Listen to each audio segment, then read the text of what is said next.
咁唔知大家知唔知道我而家喺邊度呢？就係喺我哋嘅荃灣店啦。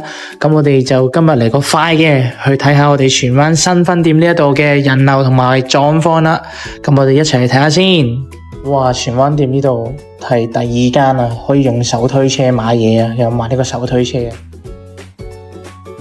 咁大家買嘢就可以放鬆啲、輕鬆啲啦，唔使拎住一抽二掕啦。荃灣分店呢度與眾不同嘅地方就係有一個枕頭嘅專櫃同埋一個行李箱嘅專櫃啊！真係我哋暫時史上第一間分店係可以咁樣展示俾大家睇啊！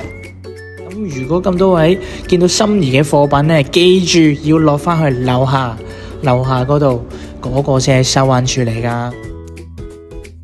咁由於我哋公司都係第一次進駐呢個荃灣區啊，咁所以咧有好多新嘅客啦、新嘅街坊啦，都唔知道原來我哋公司咧已經係推出咗呢個會員嘅制度噶啦。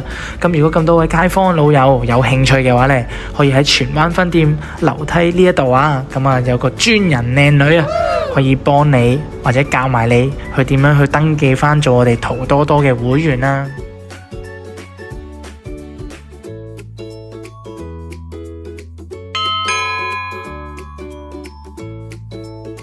咁記住大家呢，行樓梯嘅時候都係左上右落啊吓！